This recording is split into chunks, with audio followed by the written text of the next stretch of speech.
Duterte 7. Duterte 7. Senator Bongo, Senator Robin Padilla, Senator Marcolita, Senator Robin, Aimee Marcos, and the two Villar. Pero Senator Amy, sir, nag-commit na rin? Senator Amy? I don't know. I don't know kung nag-usap na sila personally, pero in principle, kami, Duterte Black, napag-usapan namin, we are inclined to support Senator Senate President Cheese Escudero. Why, sir? Well, wala naman kaming nakitang hindi dapat siya suportahan. So, we support him. Walang kapalit like yung mga committee chairmanship, sir?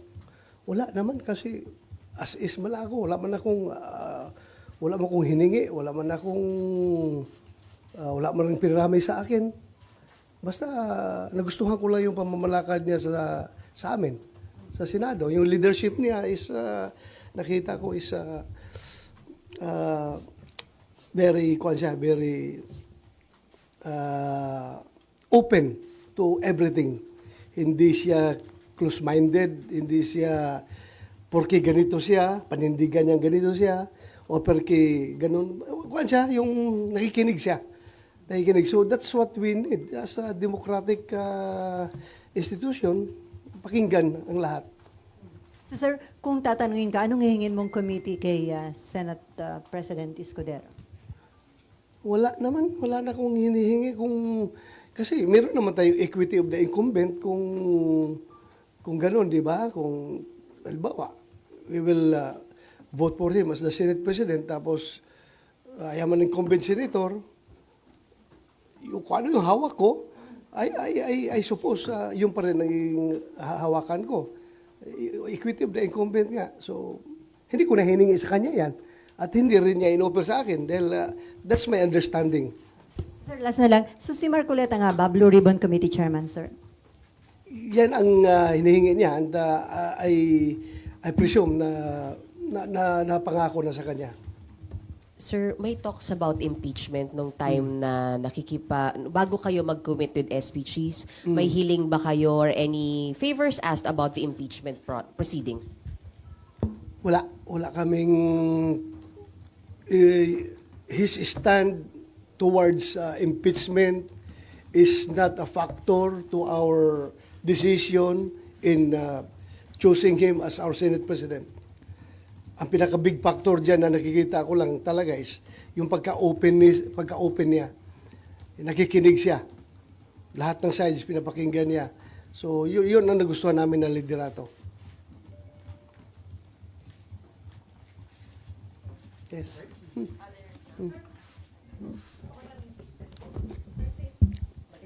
Sa impeachment, sir, di ba po, nag-move kayo para i-dismiss yung articles of impeachment noong June 10.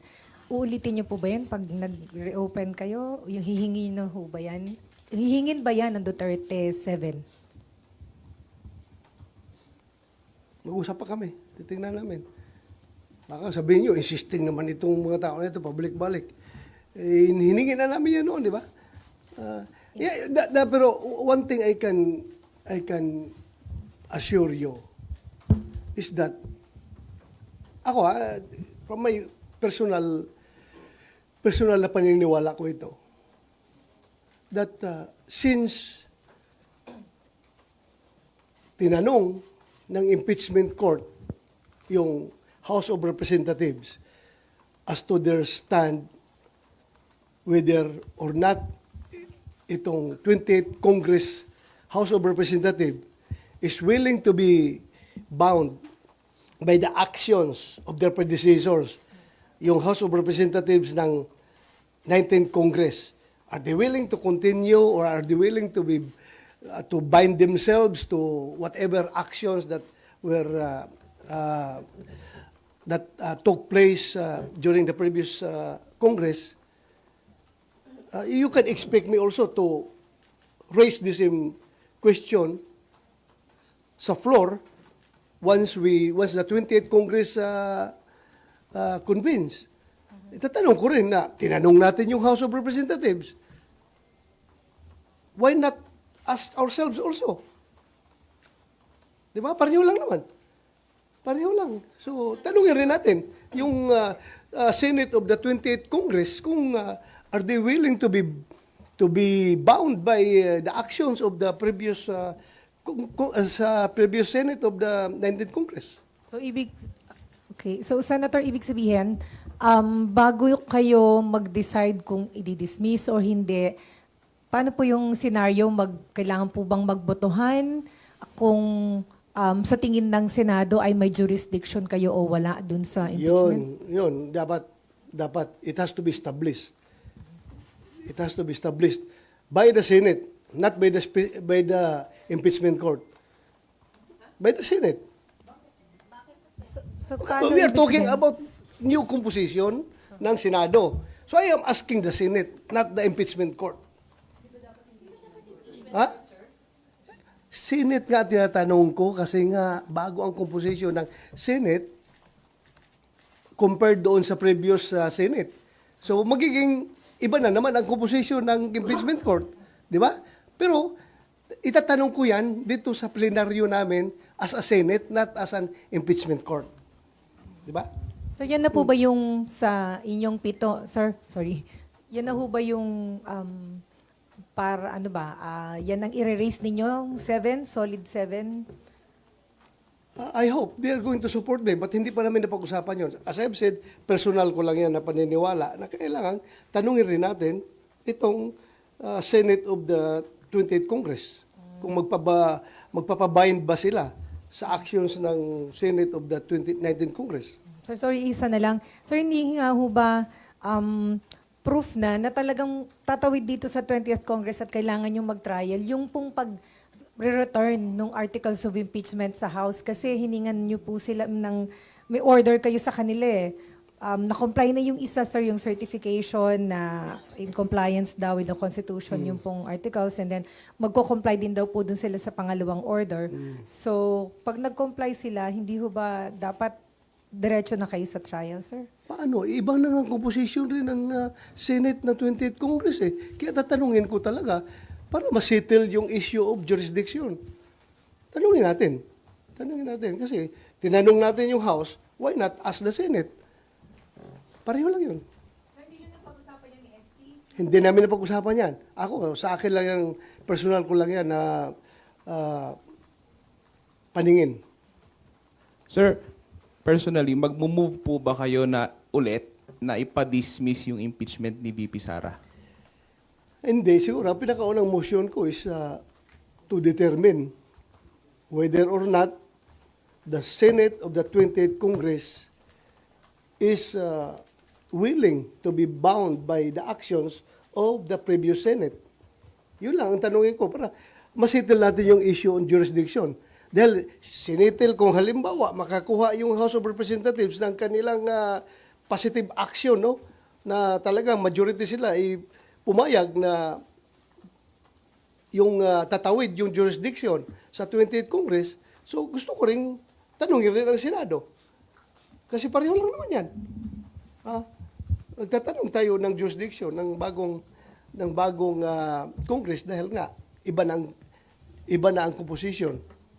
Sir, may we get your comment din po. Sabi po ng CBCP, nababahala sila dun sa delay ng Senate regarding po sa impeachment. Sa pagka-delay po. Nababahala sila? Bakit sila nababahala? Ano yung kinabahala nila? Kinabahala nila na na-delay. There's no cause for panic. There's no cause for panic. So sir, yung new composition ng Senate sa 20th Congress, natanong nyo na ba yung mga bagong members kung ano yung kanilang stand? Hindi ko pa natanong. But it has to be taken up on the floor para everything is official. And then, sir, pumirma kayo doon sa resolution ni Senator Robin na nananawagan para mapauwi sa bansa ang dating Pangulong. Yes. Oh. So, sa tingin nyo, ano yung weight nun? Kung sakaling, sa tingin nyo ma-approve yung resolution na yun? Wala lang. It's expressing the sense of the Senate na gusto ng Senado na makauwi na si Pangulong Duterte dito sa ating bansa or reasons of sovereignty, reconciliation, if you want it to be also a factor, and also humanitarian consideration. Dahil ang alam natin ngayon is Pangulong Duterte ay butot balat na daw, masyadong mahina na, at na nagbigay na nga daw ng pasabi na kung mamatay man siya doon, doon na lang siya magpa-cremate sa doon na siya magpa-cremate sa dahig. It's a very sad information.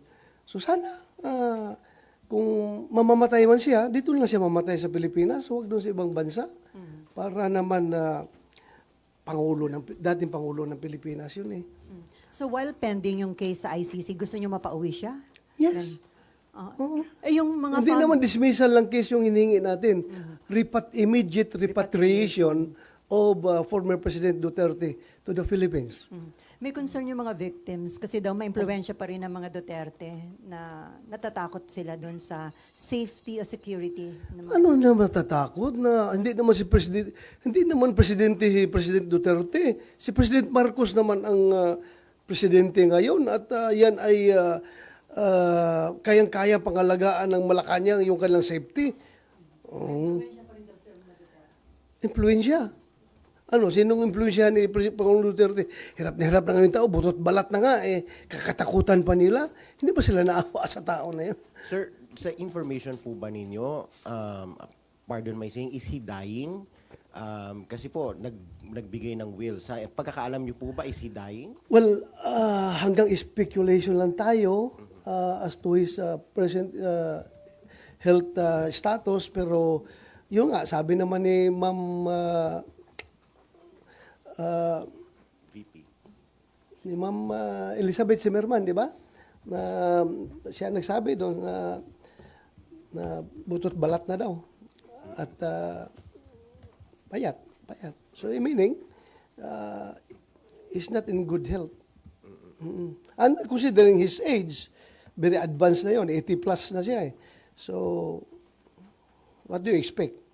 Sir, balikan ko lang ito sa Senate leadership. Kasi kahapon, sabi ni Senator G.V. Ejercito, mukhang kasama rin yung dalawang senators from the opposition bloc or from the other opposition bloc, which is yung sila Senator Aquino and Senator Pangilinan. Do you feel comfortable na kasama sila in the majority, considering yung differences ng ninyo ideologically sa kanila?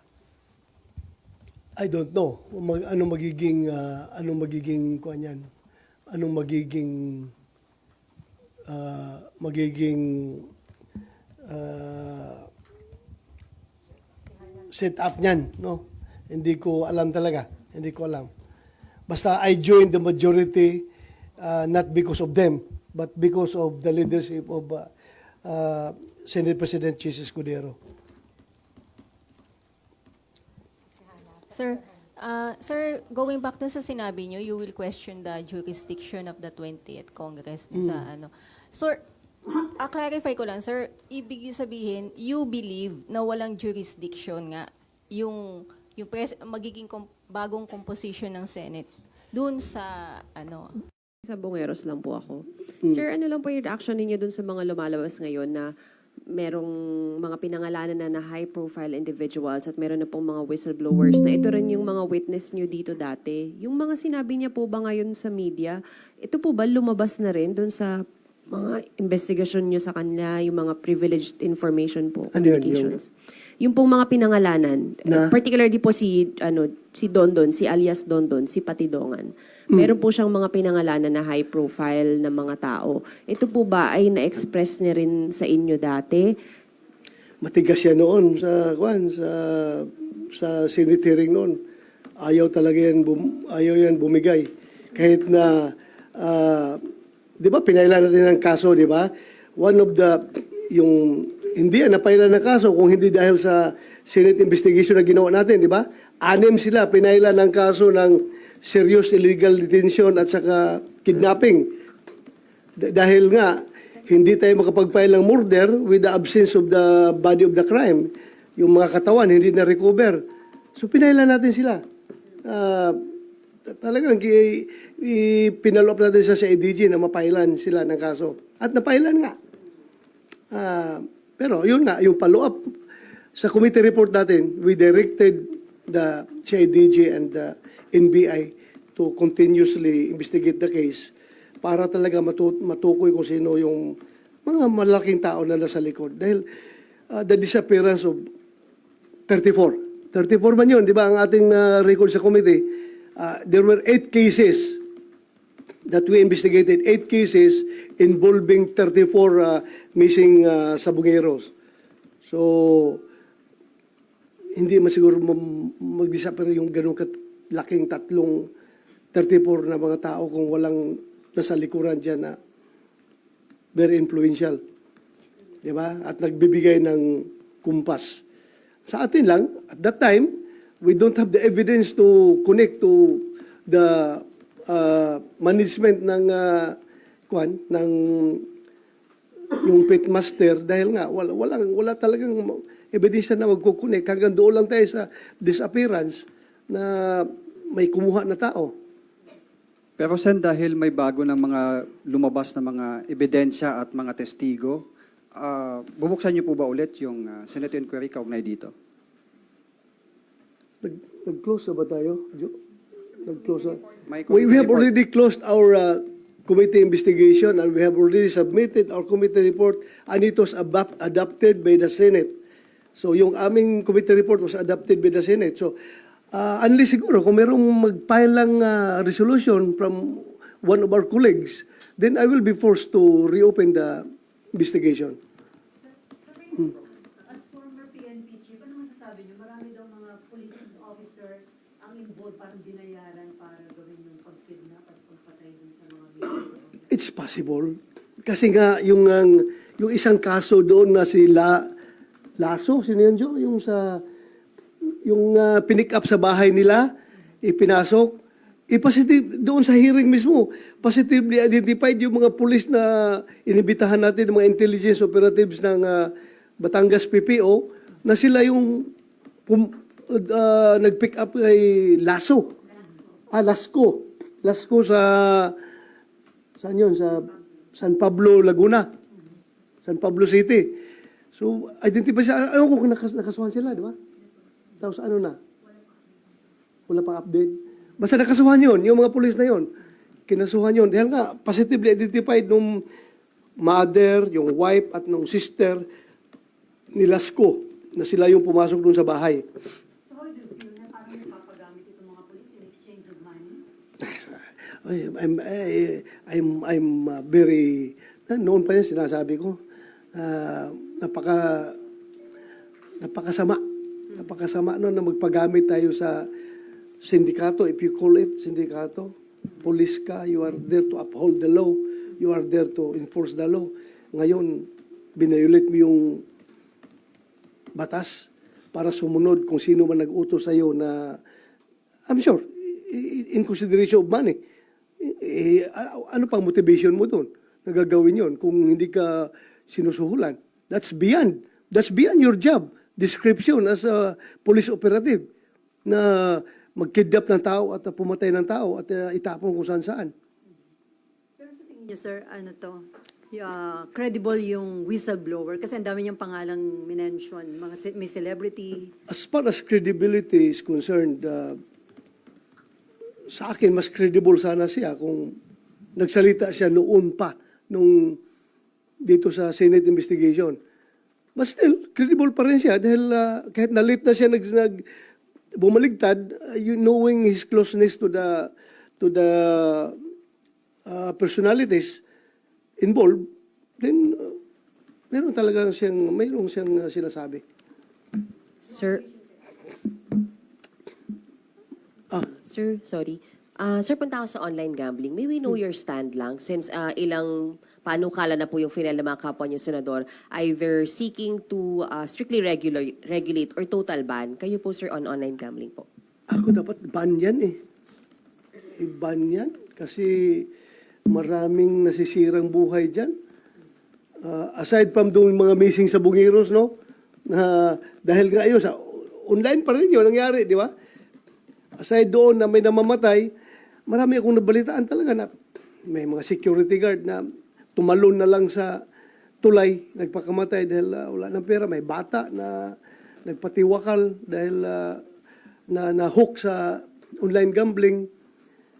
So, alam natin, yung kung magkakapera man ang gobyerno, ang revenues from online gambling is not enough to compensate the moral decay, the social cost of that it brings, yung online gambling.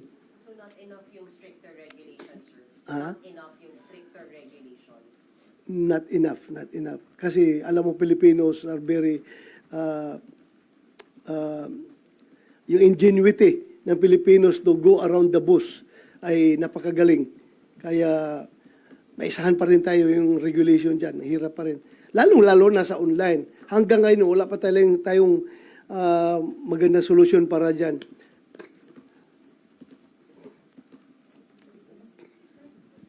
So, balik ko lang po dun sa isabong investigation. Sabi nyo nga po, open kayo pagka meron pong resolution. Pero may pangangailangan po ba na i-reopen ninyong investigation o sa ngayon ipaubaya na muna sa PNP, DOJ?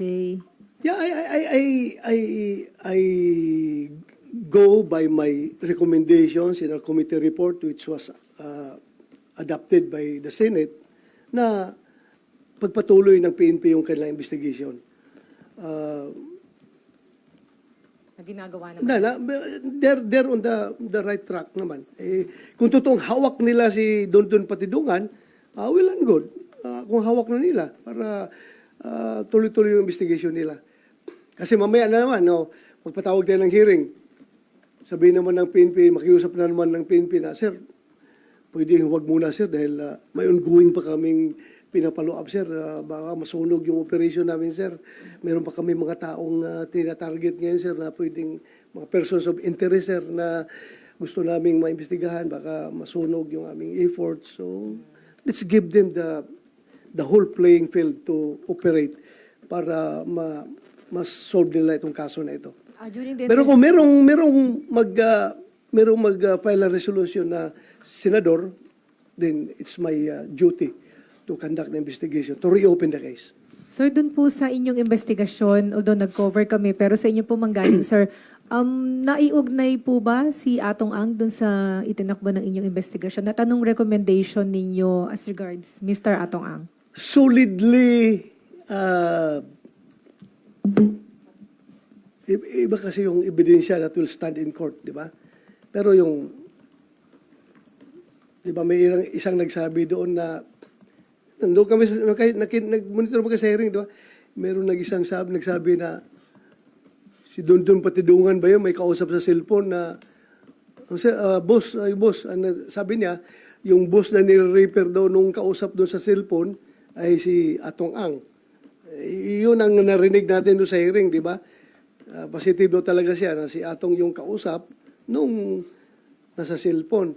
Pero hindi man natin, kaya nga gusto ko sa PNP, palaliman pala investigation nila. So, hindi na-establish. Hindi na-establish sa Senate hearing, sir, yung connection ni Atong. Hindi na-establish. Administratively established dahil nga sila ang manager, sila ang presidente ng kumpanya kung saan last touch doon nawala. But criminally, kaya nga hindi tayo pati ang PNP at NBI mismo, hindi nakapag-file ng kaso directly linking Atong Ang because wala ang direct evidence. Pero ngayon, na meron ng itong testimonial evidence na pinoprovide ni Don Patidungan, din pwede nilang mapile yun.